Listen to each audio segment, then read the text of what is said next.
রাধে রাধে বন্ধুরা, welcome back to my channel happy family ব্লগে। তোমাদের সবাইকে স্বাগত। আশা করি সবাই ভালো আছো আর আমরাও ভালো আছি। তো দেখো বন্ধুরা, সকাল সকালই ভিডিওটি শুরু করে দিয়েছি আর একটা নতুন ভিডিও নিয়ে চলে এসেছি তোমাদের সামনে। তো ভিডিওটি অবশ্যই শেষ পর্যন্ত দেখো, আশা করি তোমাদের ভালো লাগবে। আর গপু তো ঘুমোচ্ছে আমার দেখলে।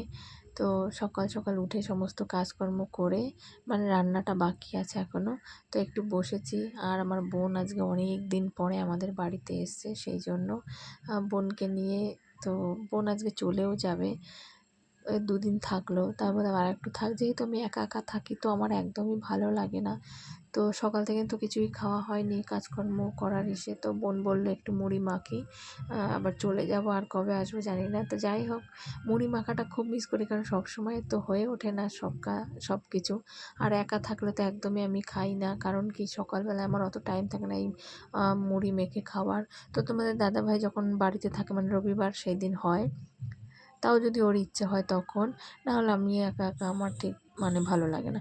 তো যাই হোক, তারপর আমরা বসে সকালে মুড়ি খেলাম আর চা খেলাম।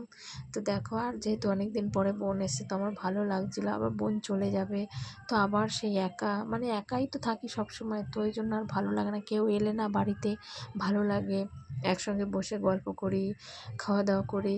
টাইমটা কোথায় দিয়ে বেরিয়ে যায় নিজেই জানি না। কিন্তু না হলে তো আমার গপু যখন ঘুমোয় পুরো একা, তখন সমস্ত কাজগুলো করি, বাকি যেই কাজগুলো থাকে। কারণ কি দেখো, আমার তো ও জেগে থাকলে তো আমার পক্ষে সম্ভব না কাজ করা।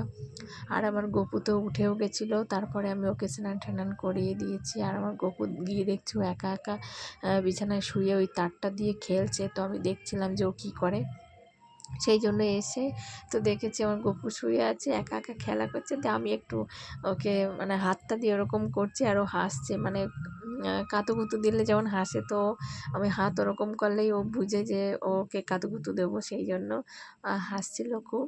তো যাই হোক, একটু গপুর সাথে খেলা করলাম। আর আমার বোনকে বললাম যে একটু হাতে হাতে করে দে সবজিগুলো, কারণ রান্না করব, তাড়াতাড়ি করে বেরিয়ে যাবে সেই জন্য।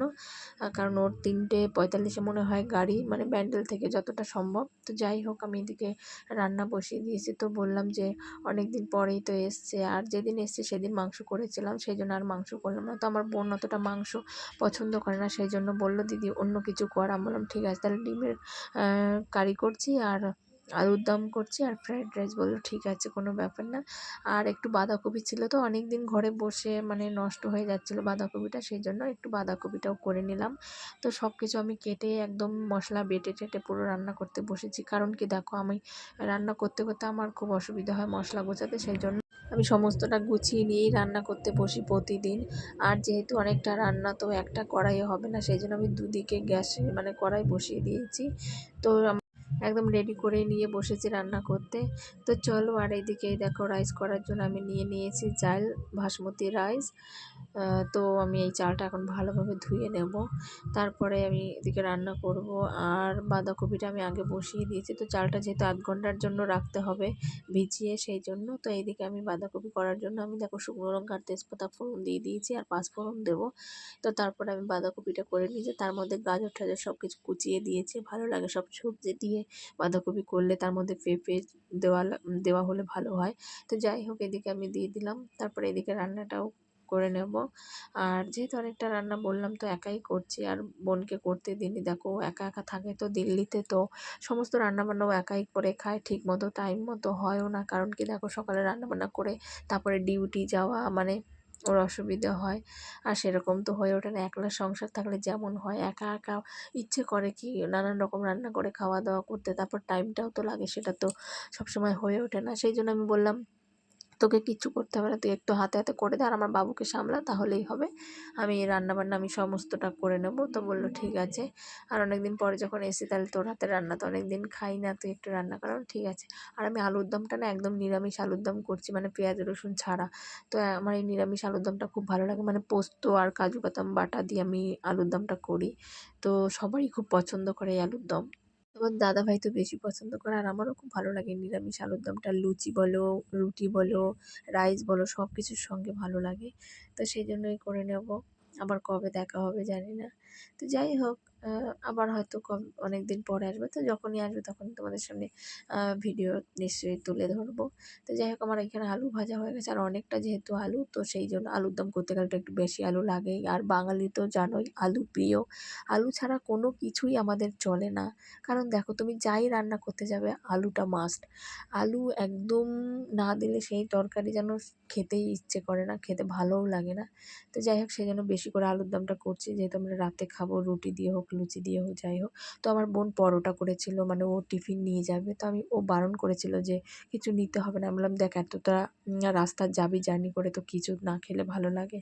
আর এদিকে মটরশুঁটিটা রয়ে গেছিলো, সেই জন্য মটরশুঁটিটাও বেছে নিলাম, আর কাজুটা কিশমিশটা ভিজিয়ে দিয়েছি আমি। তো তারপরে সেই জন্য আমার বোনকে বললাম, তো ও করেছিল ডাল পুরি, মানে পুরি করেছিল, পরোটা আমি প্রথমে বলেছিলাম, তারপরে বলল যে তাহলে একটু ডাল পুরি করি, ডাল সিদ্ধ করে। আমরা ঠিক আছে কর, তোর যেটা ভালো লাগে তুই তাই কর। তারপরে এদিকে ডিমগুলোও নিয়েছে, আর দেখো না, একটা ডিমে না সত্যি পোষায় না, জানো না। একটা ডিম মানে খেতে বসলে মনে হয় যেন একটা খেলে যেন মনে হয় আর একটা ডিম খেতে ইচ্ছে করে, সেই জন্য আমি বেশি করে ডিম নিয়েছি। তো 8টা ডিম আমি রান্না করবো। বোন খাবে আর একটা ওকে দিয়ে দেবো, আর তোমার দাদাভাই দুটো খাবে, কারণ ওকে যখনই করে দিয়ে অমলেট করি বা এমনি সিদ্ধ ডিম রান্না করলেও ওকে দুটো ডিম দিতে হয়। তো এদিকে দেখো, আমার আলুর দম পুরো রেডি হয়ে গেছে, আর সমস্ত রান্নাবান্নাই আমি করে নেবো। তো এদিকে আমি গাজরটা ভাজা বসিয়ে দিয়েছি, মানে ঘি দিয়ে আর সাদা তেল দুটো মিক্স করে আমি ভাজছি, পুরোটা ঘি করছি না। তো রাইসে তো অতটা মানে ঘি লাগে না, এটা তো বিরিয়ানি নয়। জন্য আমি 2 রকম মিক্স করে দিলাম, মানে ঘি আর সাদা তেল দিয়ে। তারপর গাজরটা আমি ভেজে নিচ্ছি, কারণ গাজরটা একটু হতে দেরি হয় সেই জন্য। তারপরে আমি বিনস, মটরশুঁটি সমস্ত কিছুই দিয়ে দিয়েছি, কাজু বাদাম, কিশমিশ সব কিছু দিয়ে ভালোভাবে মিক্স করে তারপর আমি রাইসটার সঙ্গে মিশিয়ে নেবো। আর যেহেতু কড়াইটা আমার খুব একটা বড় না, তো সেই জন্য একসঙ্গে হবে না, তো আমি দুবারে মিশিয়েছি। আর ডিমের ঝোলটা করে নেবো। তো আমার সমস্ত কিছু হয়ে একদম রান্নাবান্না করে আমাদের খাওয়া দাওয়া হয়ে গেছে। তো বোন দেখো রেডি হয়ে বেরিয়েও পড়েছে। তো আমার বোন এখন এই দেখো রেডি হয়ে নিয়েছে, যাবে। আর আমার গপু তো মাসিমণির পেছন পেছন মানে যাচ্ছে ও যাওয়ার জন্য। তো ওর হাতে একটা মানে নোড়া ছোট, সেটাই ও হাতে নিয়ে যাচ্ছে, আর খালি পায়েই বেরিয়ে গেছে মানে তাড়াতাড়ি করে। আর আমার গপু জানো, কেউ রেডি হলে মানে নতুন জামাকাপড় পরলেই ও বুঝে যায় যে ঘুরু ঘুরু যাবে, আর একদম ও রেডি পুরো দেখো। আর আমি বারবার করে ডাকছি পেছন থেকে, ও তাকাচ্ছেই না পেছনের দিকে, মানে ও মাসিমণির হাত ধরে টেনে নিয়ে যাচ্ছে, চলো আমরা তাড়াতাড়ি যাই। তারপরে আমার বোন একটু ওকে কোলে নিল, তাই বললাম দাঁড়া একটা ফটো তুলি। আর দেখো সে নিয়ে যাচ্ছে, মনে হচ্ছে আমার বোন রাস্তা চেনে না, আমার গপু রাস্তা দেখিয়ে দেখিয়ে নিয়ে যাচ্ছে। তো যাই হোক, মাসিমণি আবার কবে আসবে জানি না। তো বললাম যে ঠিক আছে, যখনই আবার আসবি তখনই চলে আসবি, একা একা থাকি ভালো লাগে না। আর আমার বোনের ছেলেটা তো হোস্টেলে থাকে, ওরও ভালো লাগে না, ও মাঝে মধ্যে আসে দেখতে। তো যাই হোক, আর বেশি দূর যাব না আমি। তো আমি বললাম যে আগে বললে তো আমি রেডি হয়ে যেতে পারতাম, স্টেশন পর্যন্ত এগিয়ে দিতে, আমারও ঘোরা হয়ে যেত, আর গপুকে নিয়ে চলে আসতাম। তো যাই হোক, ভিডিওটি কেমন লাগলো অবশ্যই জানিও বন্ধুরা। আর ভিডিওটি ভালো লাগলে লাইক কমেন্ট শেয়ার করে দিও, আর চ্যানেলটিকে সাবস্ক্রাইব করে তোমরা সবাই আমার পাশে থেকো। তো চলো বন্ধুরা, দেখা হবে আর একটি নতুন ভিডিও নিয়ে। আর তোমাদের আগেও বলেছি, প্লিজ একটু সাপোর্ট করো, কারণ তোমাদের ভালোবাসা ছাড়া কোনো কিছুই সম্ভব নয়। তো চলো বন্ধুরা, রাখছি, টাটা।